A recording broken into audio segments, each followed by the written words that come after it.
여호수아 24장입니다. 여호수아 24장 14절부터 18절까지, 여호수아 24장 14절부터 18절까지.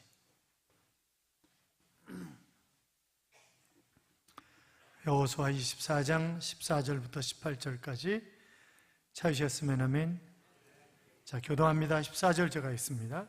그러므로 이제는 여호와를 경외하며 온전함과 진실함으로 그를 섬기라. 너희의 조상들이 강 저쪽과 애굽에서 섬기던 신들을 치워버리고 여호와만 섬기라.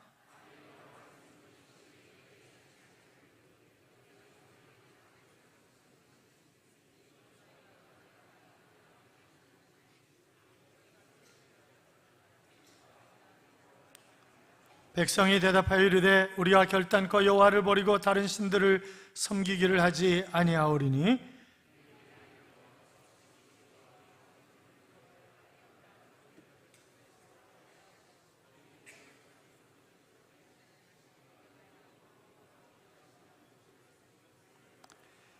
그렇죠? 여호와께서 또 모든 백성들과 이 땅에 거주하던 아모리 족속을 우리 앞에서 쫓아내셨음이라. 그러므로 우리도 여호와를 섬기리니 그는 우리 하나님이심이다 하니라.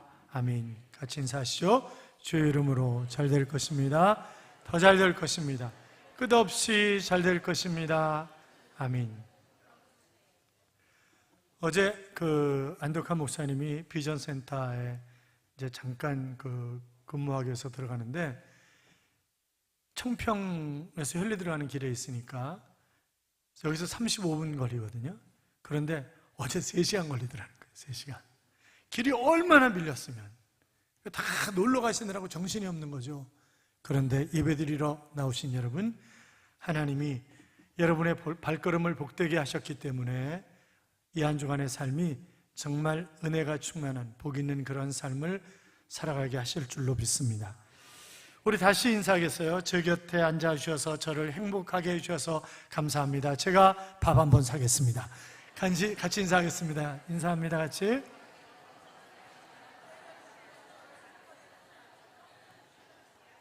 잊어버렸어요. 뒤에 잊어버렸어.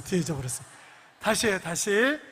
제 곁에 앉으셔서 저를 행복하게 해주셔서 정말 감사합니다. 제가 밥 한번 사겠습니다. 같이 인사하겠습니다.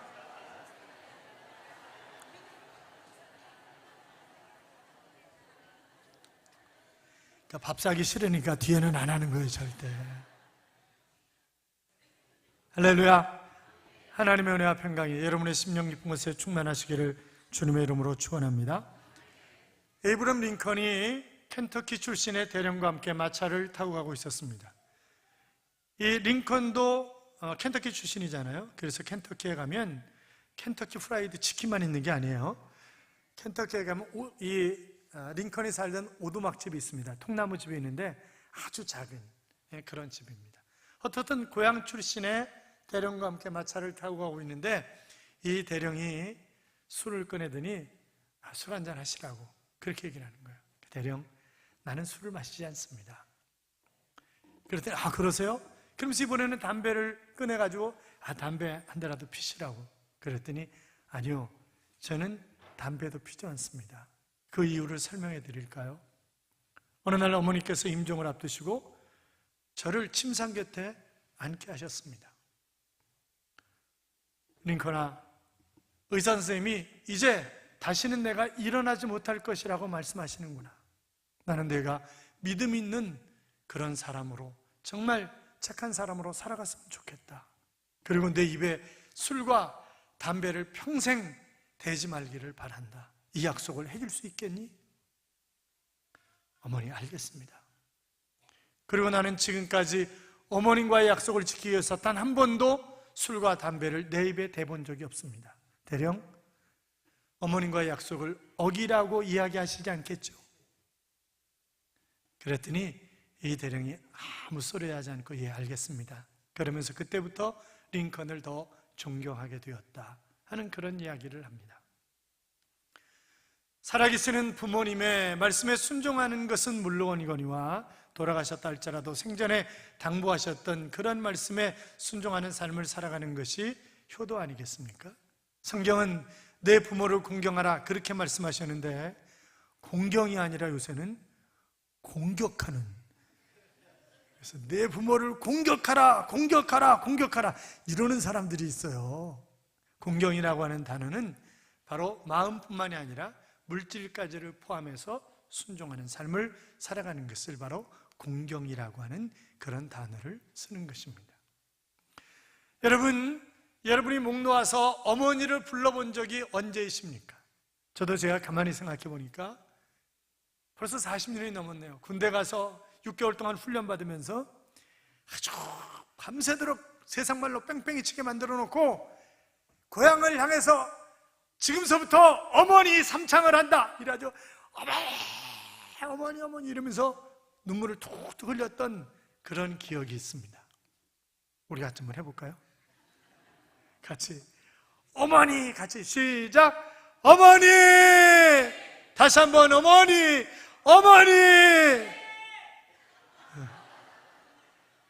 남자들의 얼굴이 약간 일그러졌어요. 다시 아버지.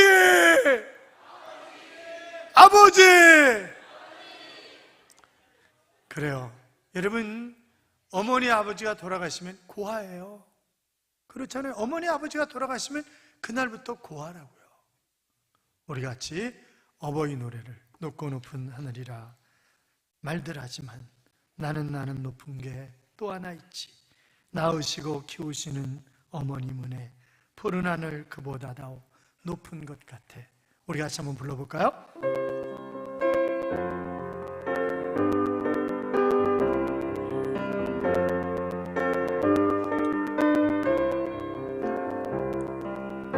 높고 높은 하늘이라 말들아 하지마. 나는 높은 게 또 하나 있지. 낳으시고 기르시는 어머님의 푸른 하늘 그보다 더 높은 것 같아. 넓은 바다라고 말리라 하지마.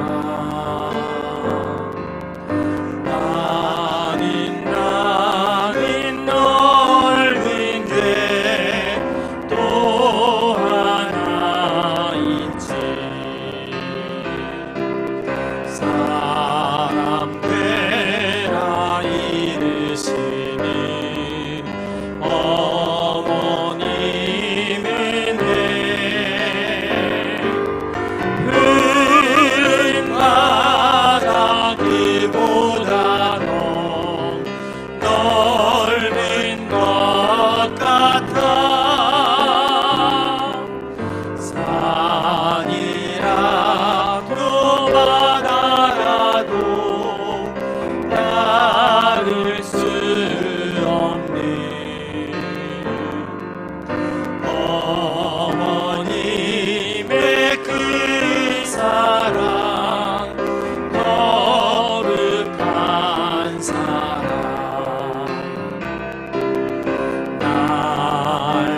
날마다 주님 앞에 감사드리자.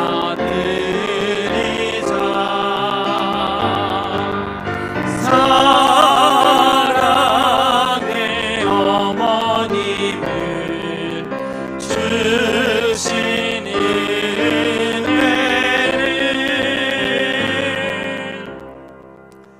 사랑하는 여러분, 잘 섬기시기 바랍니다.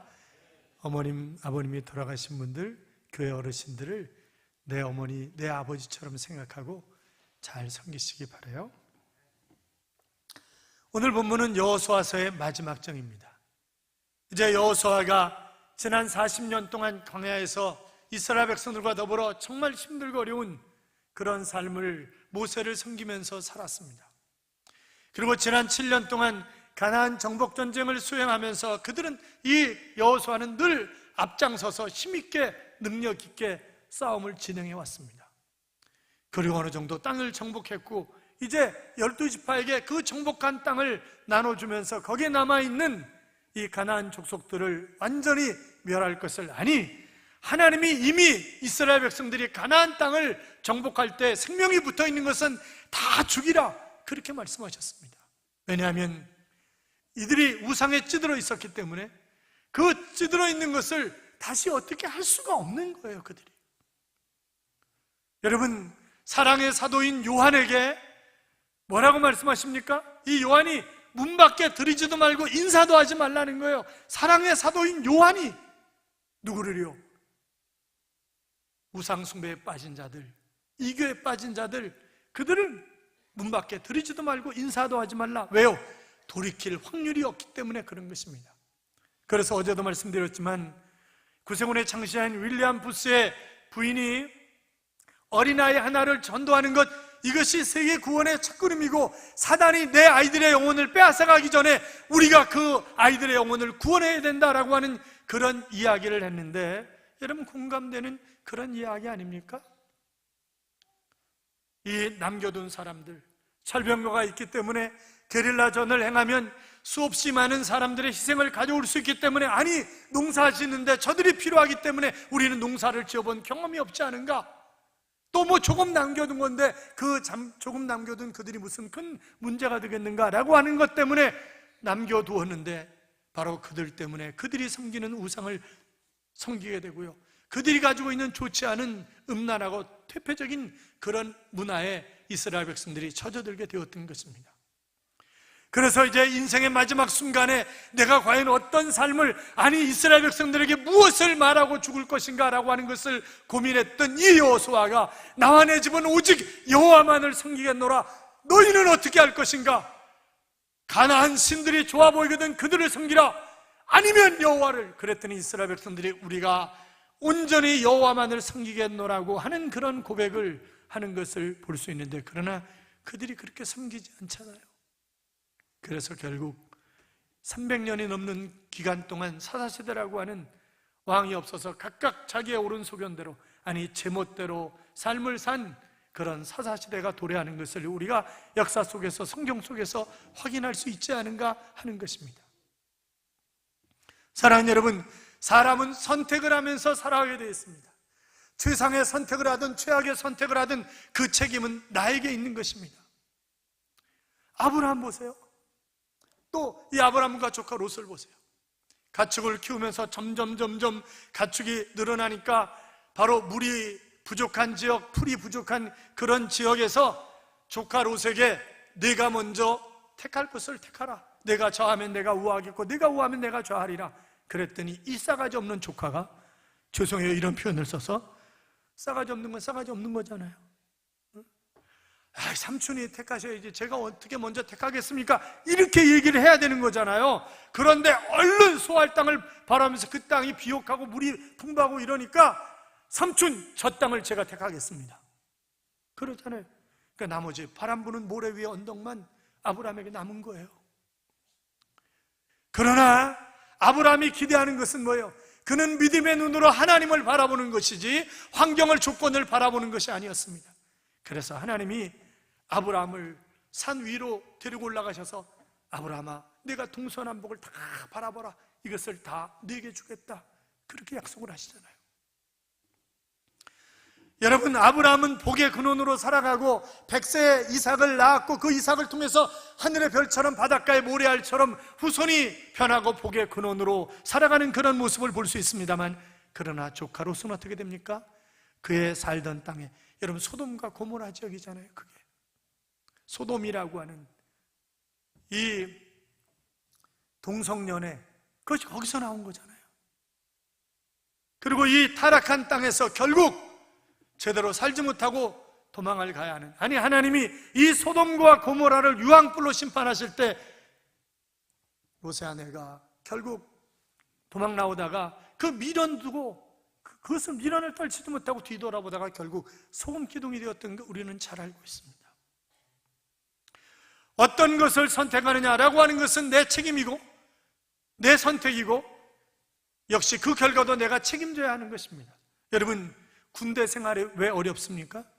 훈련을 받는 것도 힘든 일이지만 그러나 선택의 자유가 없다고 하는 것입니다. 먹는 것도 반찬 3가지에 밥, 국, 양말서부터 시작해가지고 겉에 옷까지 다 똑같이 입습니다. 잠자는 시간도 똑같고 깨는 시간도 똑같고 내가 어떻게 선택할 수 있는 게 아무것도 없는 거예요. 그래서 힘든 거잖아요. 그렇잖아요. 우리가 성경 속에서 최상의 선택을 한 그런 여인을 꼽는다고 한다면 룻이라고 하는 그런 여인을 꼽을 수가 있을 것입니다. 모압 지방으로 내려가서 결국 남편도 죽고 2 아들도 죽었습니다. 이제 3 과부만 남은 거예요. 시어머니 과부, 그 다음에 며느리 2 과부. 시어머니가 나는 이제 고향으로 돌아가겠다. 그러니 너희도 고향으로 돌아가라. 그동안 나를 잘 섬겼으니 하나님이 너희에게 복을 주실 것이다. 그리고 자식이 없으니까 이제 재혼해서 잘 살 수 있지 않겠냐? 나는 고향으로 돌아가겠다. 여러분, 참 지혜로운 그런 시어머니 아니겠어요? 그렇잖아요? 아들이 죽었는데 네가 어디를 재혼을 하냐 이놈아. 죽을 때까지 우리 집에 묻어야지. 2 며느리가 펑펑 울죠. 그러면서 큰 며느리인 오르바가 결국 시어머니에게 입 맞추고 자기 친정으로 돌아갑니다. 그런데 룻은 어머니가 유숙하는 곳에 제가 유숙할 것이며 어머님의 백성이 나의 백성이고 그리고 어머니의 하나님이 나의 하나님이시기 때문에 나를 돌아가라고 하지 마시라고. 나는 끝까지 어머니를 따라갈 것이고 그렇지 아니하면 살아계신 하나님께서 내게 벌을 내리시기를 원하나이다. 그러잖아요. 여러분, 오르바가 선택한 것은 지혜로운 선택이고 현명한 것이고 큰 길을 가는 것이라고 그렇게 일반적으로 생각할 수 있지만 그러나 룻이 선택한 길은 좁은 길이고 왜 이렇게 미련하냐 그렇게 생각할 수 있지만 결과는 어떻게 됩니까? 오르바는 더 이상 성경에서 등장하지 않습니다. 그러나 하나님은 이 룻을 위해서 명문 가문에 이 보아스라고 하는 그런 인물을 하나님이 준비해 놓으셨잖아요. 그리고 보아스를 통해서 누가 나옵니까? 다윗이 나옵니다. 다윗을 통해서 누가 나옵니까? 바로 예수 그리스도가 나옵니다. 그렇잖아요. 내가 어떤 것을 선택하느냐에 따라서 그 선택은 완전히 또 다른 결과를 가져오게 된 것입니다. 우리의 역사 속에서도 마찬가지잖아요. 1620년 9월 6일 날 청교도들이 신앙을 지키기 위해서 메이플라워를 타고 이 미국 동부 지역으로 오는 거잖아요. 그들은 신앙 때문에, 청교도들 신앙 때문에, 그래서 그들이 와가지고 한 일이 뭐예요? 제일 먼저 교회를 세우는 것입니다. 그리고 옆에다가 집들을 세워나가는 거예요. 그래서 옛날 도시들 보면 한복판에 다 교회가 있습니다. 그들은 신앙 때문에 온 것입니다. 그런데 같은 시기에 바로 남미로 배를 타고 간 사람들이 있어요. 그들은 뭐예요? 황금을 찾아간 사람들입니다. 신앙을 찾아가느냐 황금을 찾아가느냐 그것은 내가 선택할 문제예요. 그런데 여러분, 남미가 어때요? 지금도 거지같이 사는 거잖아요. 그들이 황금 찾아갔지만 그들은 신앙도 잃었고 돈도 잃었고 아무것도 가진 것이 없습니다. 그러나 미국 보세요. 세계 최강대국으로서 트럼프가, 정말 트럼프는 웃겨요. 지 맘대로 말해, 지 맘대로. 그래도 전 세계에서 아무 소리 못해. 그렇잖아요. 중국도 뭐 같이 맘먹어보겠다고 그러다가 어떻게 결국 다 내놓잖아요. 일본도 마찬가지고 다 마찬가지 아니에요? 북한은 안 그렇습니까? 세계에서 제일 센 나라가 북한이잖아요. 그런데 그들도 손을 들 수밖에 없는 거 아니냐 이거죠. 그것은 여러분, 하나님을 가까이 함이 복이라 라고 말씀하셨던 것처럼 내가 신앙을 선택할 때 그것이 비록 좁은 길이라 할지라도 그 길을 선택하면 하나님이 시온의 대로를 활짝 여셔서 우리를 잘되게 하시는 하나님이신 줄로 믿습니다. 나는 희망이다 라고 하는 책을 쓴 제프 핸더슨이라고 하는 사람이 있습니다. 이 사람이 LA 사우스 센트럴의 가난한 흑인 동네에서 태어나서 10대부터 마약에 손을 대는 거예요. 그리고 24살 때 마약 밀거래 혐의로 붙잡혀가지고 19년 7개월 형을 받았습니다. 야, 내 인생 이제 끝났다, 종쳤다. 그럴 시기에 그가 그 교도소 안에서 바로 빵을 굽는 모습을 보면서 아주 눈이 반짝반짝 빛나는 거예요. 나도 빵을 굽든지 요리를 하든지 요리사가 되었으면 좋겠다 하는 그런 생각을 갖는 것입니다. 그래가지고 틈이 날 때마다 그 교도소 안에서 온갖 잡일을 다 하는 거예요. 설거지도 하고. 하여튼 그러면서 그가 10년 동안 차곡차곡 음식을 만드는 법을 배웁니다. 너무 성실히 하니까 19년 징역형을 받았는데 10년 만에 바로 보호감찰로 내보내는 거죠. 그래서 그가 로스앤젤레스의 한 레스토랑에서 접시 닦기로 시작해서 정말 열심히 또 요리하는 것을 배웁니다. 그리고 시저스 팰러스 호텔 최초의 아프리카계 미국인 주방장으로 발탁되었을 뿐만이 아니라 미국 테이스팅협회 선정 2001년 최고의 요리사로 선정이 됩니다. 그리고 그 유명한 벨라지 호텔 최초의 아프리카계 미국인 총주방장이 되는 기적을 이루었습니다. 그는 지금도 젊은 사람을 만나면 나는 절망이라고 얘기하지 말고 나는 희망이라고 얘기하라 그러면서 젊은이들에게 권면하면서 살아가고 있습니다. 사랑하는 여러분, 불행한 과거를 돌아보지 마십시오. 성령 하나님이 무엇을 원하시는가, 하나님의 뜻이 무엇인가, 그 하나님의 뜻대로 우리가 선택을 한다고 한다면 결단코 실패하는 그런 삶을 살아가지 않을 것입니다. 여러분, 요나 보세요. 요나가 누구예요? 요나잖아요. 요나라고. 요나는 그러니까 하나님이 니느웨에 가서 회개 메시지를 전하라고 했을 때 니느웨에 있는 사람들이, 저 아시리 나라의 수도인 니느웨에 있는 사람들이 왜 하나님을 믿는가, 저건 저주받은 백성인데 이것이 말이 되는가, 이래가지고 하나님이 니느웨로 가라는데 요 인간은 어디로 도망가요? 다시스로, 정반대 방향인 다시스로 가잖아요. 그런데 성경이 이렇게 기록하고 있습니다. 마침 다시스로 가는 배가 있더라.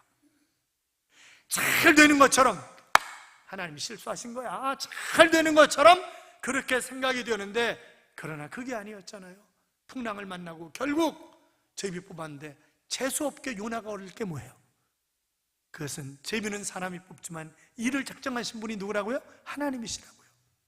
그래서 결국 그가 바닷속에 던지움을 당하고 큰 물고기 뱃속에 들어가서 그나마 뱃속에서 회개한 것도 다행이지. 그래서 회개해가지고 결국 니느웨에 와서 나는 원하지 않지만 그러나 니느웨 사람들에게 회개의 메시지를 전했을 때 짐승부터 왕까지 전부 베옷을 입고 회개하니까 하나님이 이 니느웨를, 그냥 하나님 뭐예요?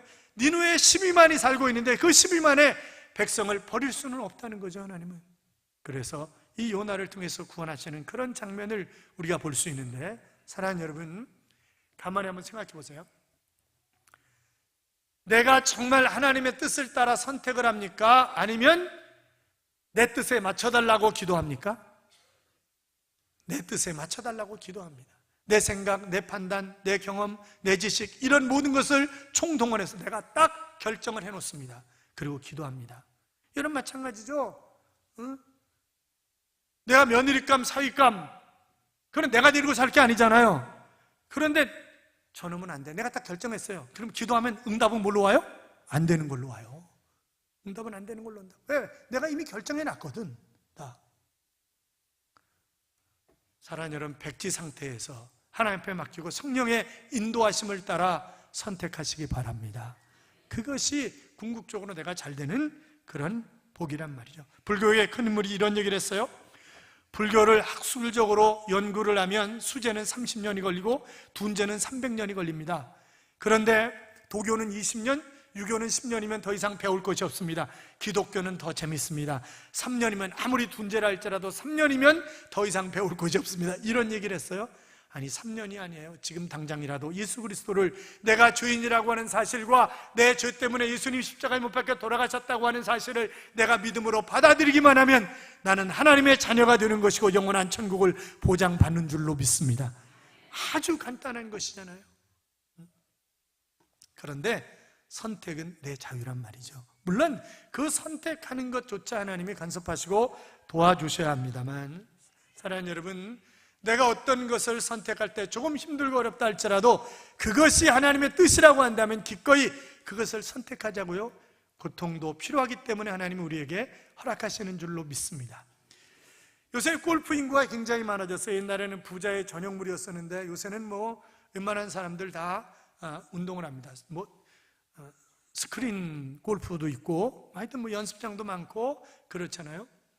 그런데 옛날에 골프 보면 맨질맨질했다는 거예요. 맨질맨질했는데, 그런데 이놈이 뭐 돌에 맞고 이렇게 저렇게 맞고 흠집이 나잖아요. 그런데 치는데 보니까 흠집 난 게 더 멀리 가더라는 거예요. 그래서 이게 어떻게 된 거냐 도대체.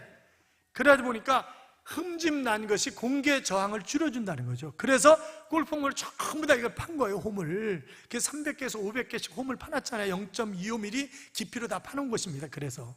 그러면 공기의 저항을 50% 줄여준다는 거죠. 사랑하는 여러분, 고난은 변장된 하나님의 복일 수 있습니다. 이 풍랑 인연하에서 더 빨리 갑니다 라고 하는 그런 찬송처럼 우리가 얼마든지 이 고난과 역경 때문에 오히려 하나님의 뜻을, 오히려 목적지를 향해서 더 빨리 갈 수 있다고 하는 사실을 우리가 기억한다고 한다면 어떤 상황 속에서든지 성령의 욕심을 따라 선택하는 그런 하나님의 자녀가 되시기를 주님의 이름으로 축원합니다. 환경, 조건이 아니라 여호수아처럼 오직 나와 내 집은 여호와만을 섬기겠다, 룻처럼, 아브라함처럼 그렇게 선택하셔서 여러분의 선택이 최상의 선택이고 그 최상의 선택을 통해서 최고의 인생을 살아가는 그런 하나님의 자녀들이 되시기를 주님의 이름으로 축원합니다. 축원합니다. 기도하겠습니다. 우리가 잡심해서 최고의 선택을 통해서 최상의 삶을 살아가는 그런 하나님의 자녀들이 될 수 있도록 기도합시다. 같이 기도할까요? 살아계신 하나님 아버지,